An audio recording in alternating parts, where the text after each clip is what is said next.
And welcome into another post-game edition of Spits and Suds. So glad you can join us. I'm Gavin Spittle of 1053 The Fan. You know what?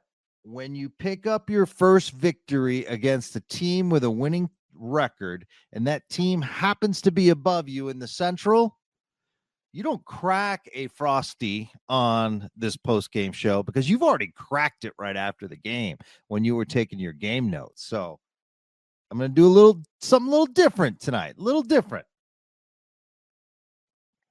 I'm going to take another sip because I could not wait on you tonight. I'm sorry, Stars fans, because if you are a Spits and Suds listener, and thank you so much, you know I've been chirping all week that while it's nice to beat the Penguins and it's nice to beat the Bruins, I was saying it after the Winnipeg loss, my eyes are set on Minnesota because that was the next target on the road, and you hadn't beaten a team with the winning record. So putting up 7 against Pittsburgh, putting up 7 against Boston, that's amazing. But those two teams are a little bit down. Now, I say that because Anaheim and San Jose are coming this week. Teams can beat teams. They're all in the NHL. They're all the best in the world playing in this one league. This is the premier league of the world when it comes to hockey. So, it's not like you can go out and just kind of go through the motions every single night because an Anaheim will steal a game. A San Jose certainly will steal a game against you.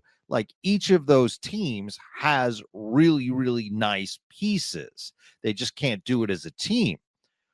But when you go into Minnesota, and Minnesota is a physical team, and on their turf, you establish your physicality against them, that's a really, really nice win. One of the things that we talk about with the Stars team is their identity. And you'll hear me mention Vegas and Colorado and teams that have won the Stanley Cup prior. Even Edmonton going to the Stanley Cup final.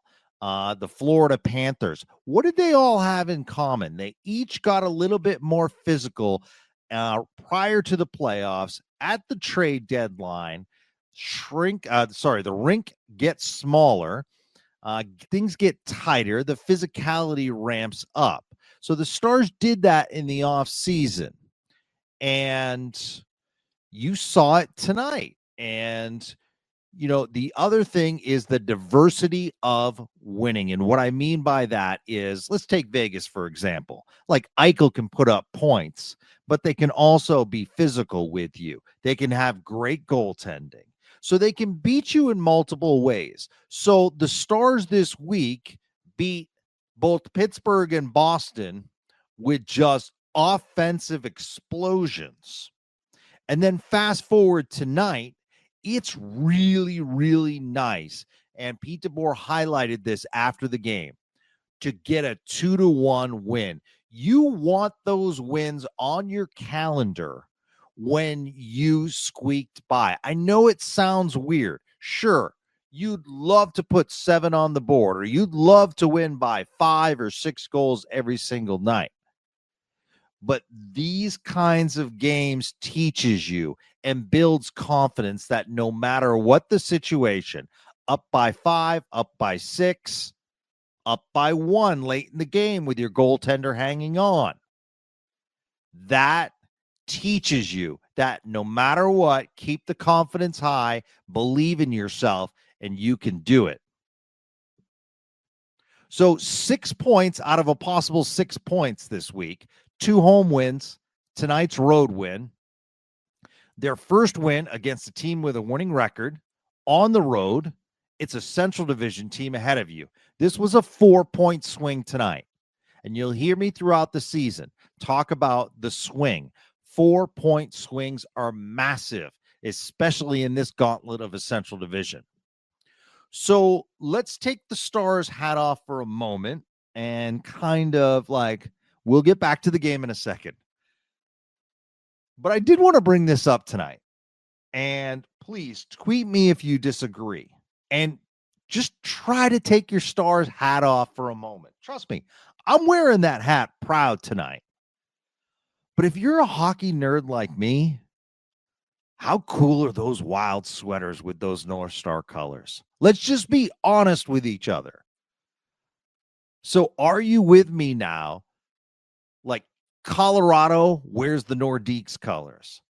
Carolina wears the Hartford Whalers. And those sports logos have made a massive comeback as far as merchandise in the NHL.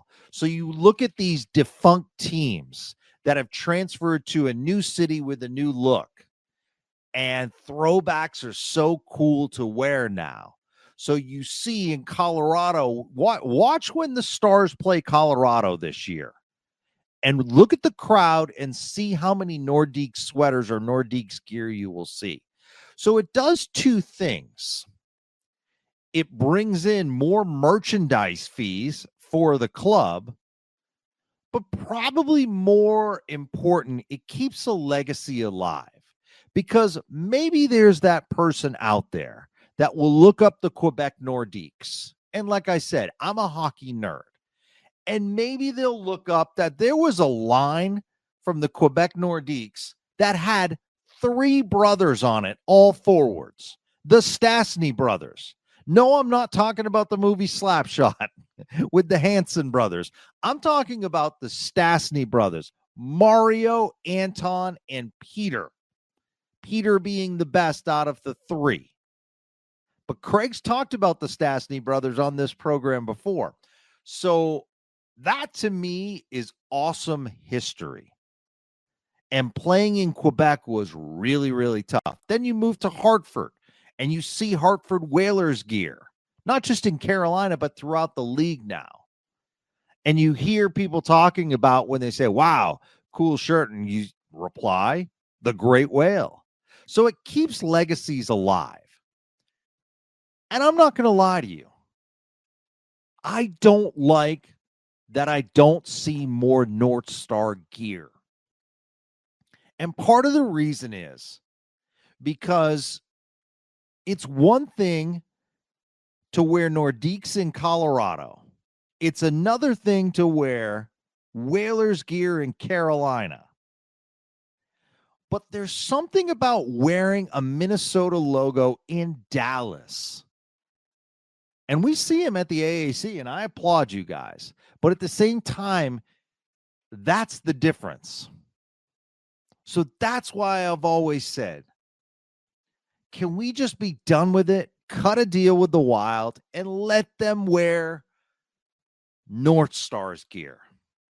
It's not going to hurt. Do it against Dallas. It would be a major news story. It would be cool.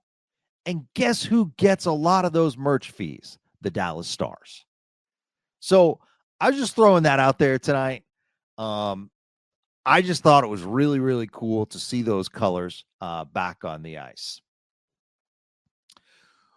So let's talk about the Stars not getting pushed around. 2 scraps in the first. Matt Dumba and Brendan Smith, who coincidentally were picked up in the offseason.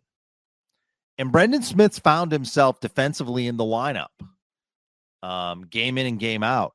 And he presents a style of physicality and a veteran on the ice, and that provides leadership as well. We're talking over 700 games in the NHL. Just a real nice pickup in the offseason by Jim Nill. That's $1 million pickup. And when we talk about value of salaries, which I'll go through tonight for a couple of other Dallas Stars, you know, that's certainly one of them. So now you have 7 defensemen on your roster that are playing well.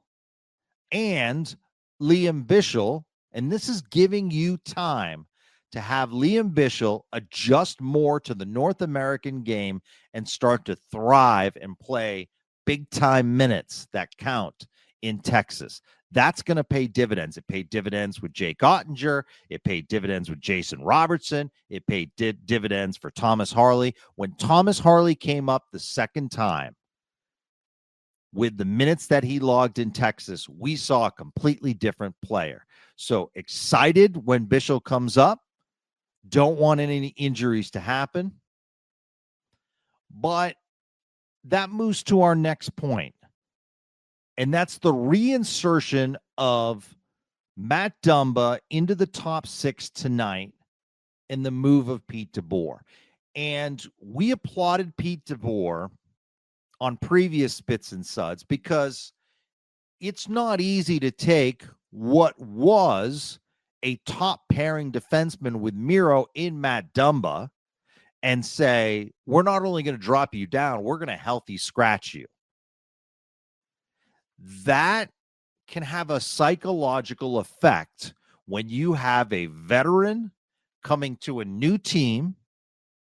And I know it seems like this season is old, but it's still young.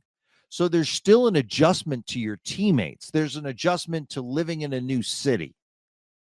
So for Matt Dumba to have to be a healthy scratch and then fight his way back in, that could be tough. That's a hit to an ego. But it was the right move at the time. Dumba was making some unnecessary turnovers. And what I like about Pete DeBoer is that he's not afraid to take players out of the lineup that are not performing. He did it with Maverick Bourque. He did it with Dumba. He's done it with others.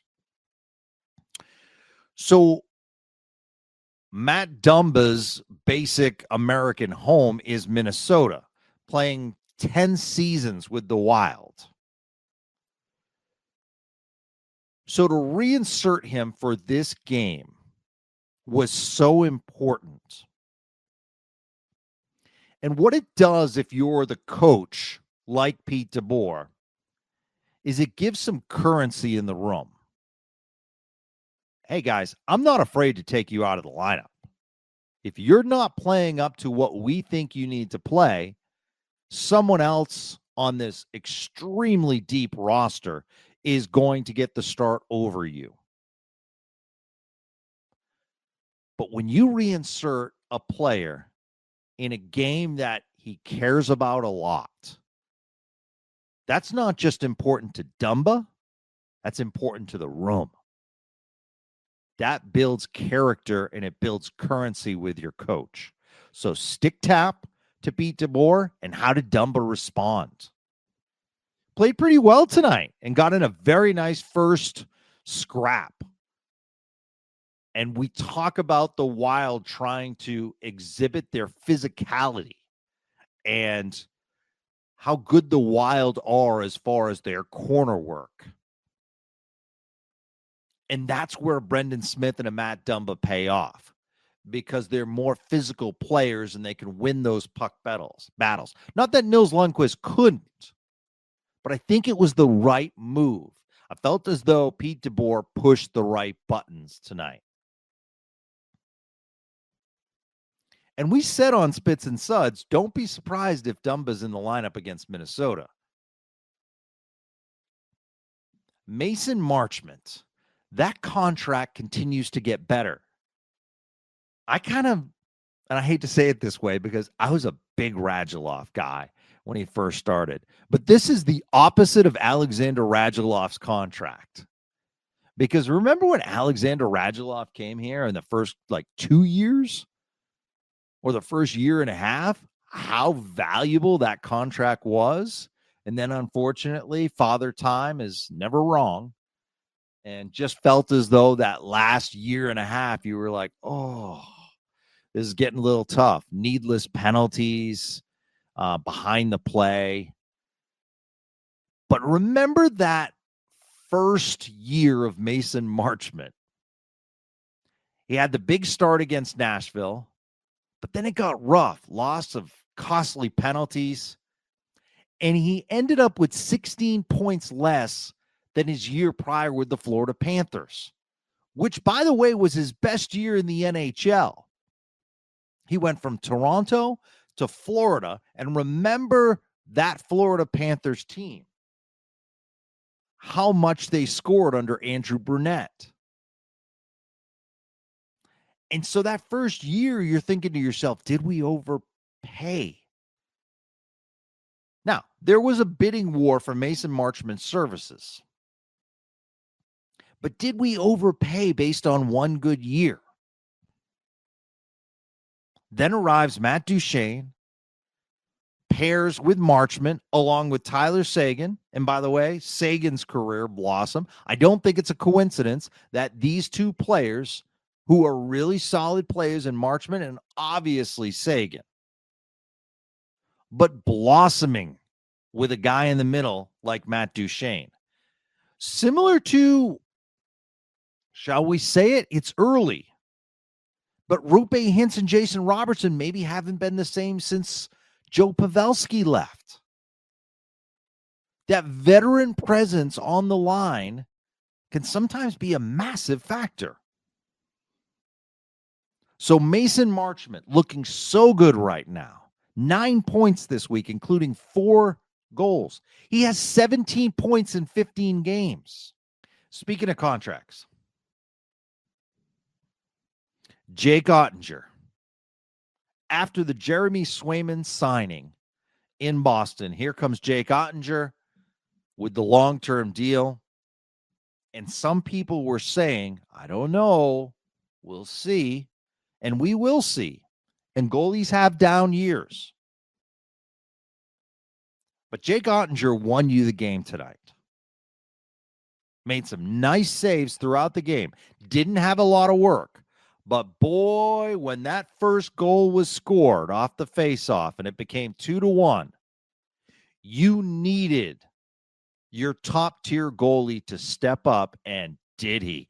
Easily could have been 2-2. Heck, Minnesota was putting so much pressure toward the end, they might have lost that game. At least they go to overtime. And then you're saying to yourself, all right, well, it's a good point, but they lost it in the end. Not tonight. And once again, the insertion of Jake Oettinger for these Minnesota games. He loves playing in front of his hometown crowd. After the game, he talked about when the schedule comes out, that immediately the eyes go to at Minnesota. Had his little brother with him skating this morning. Once again, nice move by Pete DeBoer. Currency in the room. So, I'm going to be hypercritical about Pete DeBoer and the coaching staff about the power play, but I think you have to bring up these other aspects as far as coaching and what he's doing as far as team chemistry. So, Jake Oettinger, the best way I could describe it, I was thinking tonight about his dominance versus Minnesota. 6-0-1 now, career versus the Wild. 2.30 goals against. 917 save percentage. And I was thinking to myself, what's a Dallas-Fort Worth comparison? And you know who I thought of? Torrey Hunter. You remember when Torrey Hunter used to play the Rangers? And you're like, this guy lived here. How did we not draft him? And yes, the Stars moved up into the first round to draft goaltender Jake Oettinger. But at the same time, isn't it nice on the opposite side to think how many people are sitting in that barn every single time Jake Oettinger comes to town? Many of which probably is his family. But even when the Wild plays in Dallas and Jake Ottinger's playing, and you're a Wild fan, and you're like, this guy grew up in a suburb just outside of our arena.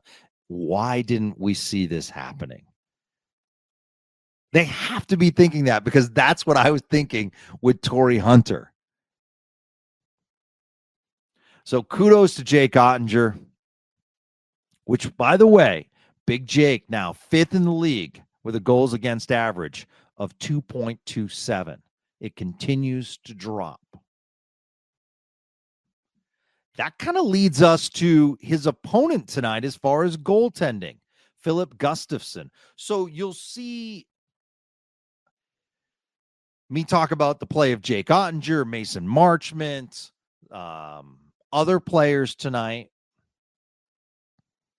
Sometimes we don't talk about the opposition in a good way. And Philip Gustafsson is a massive reason why the Minnesota Wild sit in second place in the Central Division.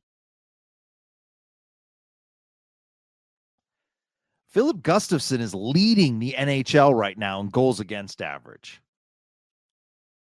So while it's great to put up 7 against, once again, Pittsburgh, and then against Jeremy Swayman in Boston on your home ice on Thursday night, you found a way to beat Philip Gustafson, who is playing Vezina-like in this first half of the season. Let's move on to Ilya Lyubushkin. So I've been really hard on this multi-year deal because 3 years for a defenseman who has kind of been journeyman in his first 6 years. So signing him to a 3-year deal, replacing Yanni Hakanpää, for a guy that also gets injured, sure, that comes with some criticism, especially after we saw that first game against Nashville this year. But boy, have we seen a different player now. And we can get back to criticizing him in the future if he struggles. But man, Jim Nill and his scouting staff right now looks so good. Because Ilya Lyubushkin is playing with tremendous confidence, not just defensively, which you picked him up not to be an offensive juggernaut, but 2 assists tonight. And let's go through those assists. The shot from the point, spot on net, tips off of Mason Marchman's hip, basically. A lot of people thought it was Lyubushkin's goal at first, but the accuracy of the shot, goal number 1. You have a tight game. You have a 1-goal game, and Lyubushkin throws a pass off the boards to a streaking Sam Steele heading into the Wild zone. That clears Steele from the defender. And these are the things you work on in practice. A perfect board pass to Sam Steele. Mason Marchman collects the rebounds, and that's your 2 goals. And Lyubushkin was a big part of both. So I want to say, join me in this journey, because sometimes we get caught up in the day-to-day, but we don't take a step back and say, you know what? This is a brand new system for both Matt Dumba and Ilya Lyubushkin. On top of that, it's hard to believe. We talk about 6 seasons in the NHL, but we don't focus on 6 years in North America, period. Put yourself in a different country, speaking a different language, learning about small nuances like how to drive a North American vehicle, how to pay your bills, all that stuff. And I know agents help with that stuff. But that's a massive adjustment coming over here. And you saw, and Mike Heika does such a nice job. And Mike Heika was explaining the questions after the game. We don't hear Ilya Lyubushkin speaking a lot. But kudos for him stepping up, talking about that. Pro's pro. A lot of respect to him. So, tip of the cap, stick tap to Ilya Lyubushkin, who has played really, really well. I mean, you're talking about a deal now where Ilya Lyubushkin is playing like a top 4 D-man, which is what you want, sure. But the confidence he's playing with, big-time difference maker. So obviously Minnesota loses tonight. Winnipeg is shut out by Florida. So this was a big catch-up week for the Stars. 3rd place in the Central Division, now only 3 points behind Minnesota, 8 behind Winnipeg. And when you're only 8 points behind Winnipeg, who a week ago we were wondering, are they ever going to lose? But we did mention the gauntlet of the schedule that Winnipeg has. And the Stars now have 2 winnable games at the AAC. Monday against Anaheim, Wednesday against San Jose. Then it gets a little tougher. You go on the road, Tampa, Carolina. So that's going to be tough. But at the same time, what a week. What a week for the Dallas Stars. And the cherry on top, folks, is getting 2 points against a team with a winning record. So now we can put that behind us.